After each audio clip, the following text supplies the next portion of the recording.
والدین کو کسی بنیادی ضرورت ہے یا حاجت کی بات ہے تو وہ حاجت پوری کر دی تو احسان جو ہے وہ عطا ہوا نہیں. احسان کا مطلب یہ ہے وَبِالْوَالِدَيْنِ احسانہ، اس کا مطلب یہ ہے ان کی خدمت داری اور خاطرداری کرنا، ان کے احکامات کی بجائے کرنا، ان سے محبت کا رشتہ استوار کرنا اور ان کی ضروریات اور احتیاج اور اغراض کو پورا کرنا. صرف اس لیے نہیں کہ ان کی ضرورت ہے، بلکہ اس لیے کرو کہ اس سے اللہ تعالیٰ راضی ہوگا.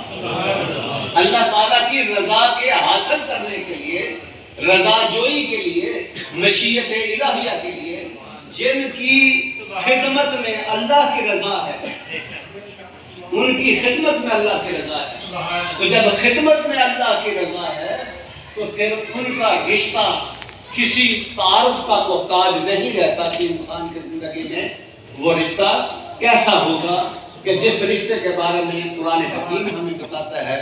احادیث مبارکہ میں پھر نبی مکرم سرور کائنات صاحب اللہ علیہ السلام کے ایک صحابی، آپ کو پتا ہے نا کہ جو اپنی بیوی کی مانتے تھے.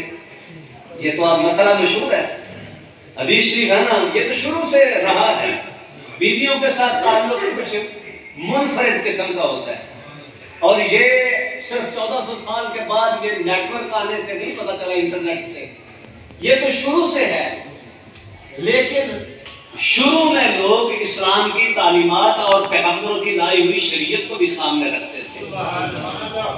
اب حضور کے آنے کے بعد اب تو کوئی نبی نہیں ہے، نہ کوئی شریعت آئے گی، نہ کوئی نبی آئے گا، تو لہذا ہم نے یہ سمجھا ہے کہ شاید یہ باتیں پرانی ہوگی. یہ باتیں پرانی نہیں، حضور کی شریعت ہر دور کے لیے ہے اور حضور کی نبوت ہر دور کے لیے ہے.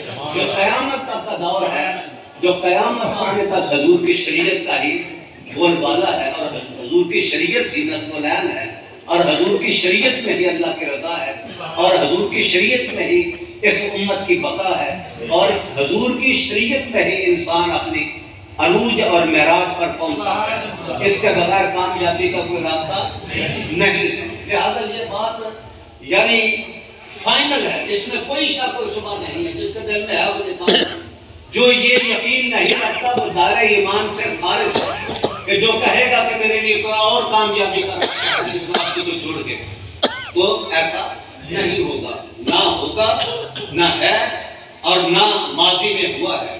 اسلام کی تان کی عظمت ہے، جتنا اس کنی کا وقت جو ہے وہ بہت نازک ہوتا ہے.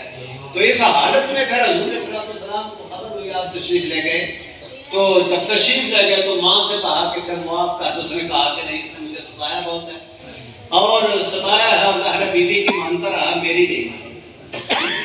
اب حضور صلی اللہ علیہ وسلم نے عرض کی، فرمایا کہ معاف کر دو. اس نے عرض کی حضور معاف نہیں کروں گی.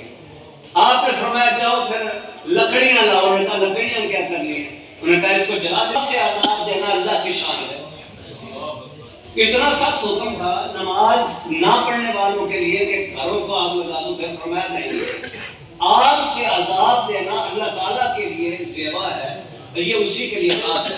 لیکن یہاں فرمایا لاؤ آگ جلائیں. انہوں نے کہا آگ جلا کے کیا کریں؟ انہوں نے کہا کہ اس کو ڈال دیتے ہیں. انہوں نے کہا میں تو نہیں دیکھ سکتی. تو آپ نے فرمایا اگر تو اس آگ میں جلتا ہوا نہیں دیکھ سکتی تو پھر دوزخ کی آگ میں جلتا ہوا دیکھ سکتی.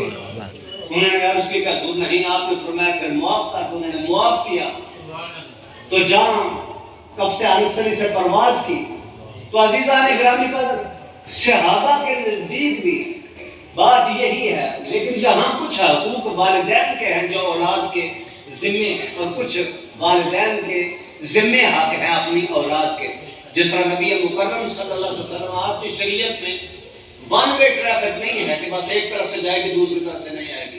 وہاں جانے کا بھی راستہ ہے، وہاں آنے کا بھی راستہ ہے. کوئی ایسا راستہ نہیں ہے. علم دلوانا اولاد کو اور تربیت نہ کرنا، علم دینا، اسکول بھیجنا، لیکن تربیت نہ کرنا، ایسا علم جہالت بڑھانے کے سوا کچھ نہیں. اور شکرگڑھ میں ایسا علم تو آ رہا ہے لیکن آجگار رہا ہے، اور بزرگان دین کی تعلیم کا محور رہا ہے. ٹھیک ہے نا؟ اس لیے جہاں تعلیم زیادہ ہوتی ہے، جہاں نظر کرم زیادہ ہوتی ہے، جہاں توجہات زیادہ ہوتی ہیں، پھر اسی جناب چراغ کے نیچے تاریکی ہو، روشنی نہ ہو، تو پھر یہ بات اچھی نہیں ہے کسی لحاظ سے۔ اس وجہ سے آج کے دور میں جہاں تعلیم عام ہوئی، لیکن جہاں دوسرے حقوق جاتے رہے، دوسروں کے حق جو ہیں پامال ہوتے رہے، وہاں والدین کے حقوق کا بھی اولاد نے خیال نہیں رکھا۔ لیکن یاد رکھیں، اپنے والدین کی تعظیم اور تکریم کریں، چونکہ نبی کائنات صاحب الاولاد علیہ السلام نے فرمایا الجنت تحت اقدام الامہات، جنت ماں کے قدموں کے تلے ہے۔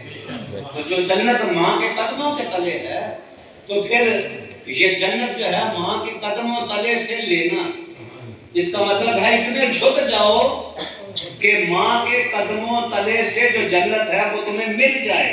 لیکن جو اکڑتے ہیں، جو تکبر رکھتے ہیں اور جو کسی خاطر میں نہیں رہتے، وہ جنت کے حقدار نہیں ٹھہرتے۔ اور پھر دیکھیں، میں نے جو یہ دیکھا ہے، والدین کا نیک ہونا اولاد کے لیے کتنا فائدہ، میں نے کئی دفعہ یہ کیا ہے۔ بنی اسرائیل میں اٹھا کے دیکھ لیں، باقی جگہ بھی آپ کو نظر آتا ہے، حضرت موسیٰ کلیم اللہ کا اور حضرت یوشع بن نون کا جانا اور حضرت خضر علیہ السلام کا جانا، یہ تینوں کا سفر جو ہے وہاں بنی اسرائیل میں اس کا ذکر ہے۔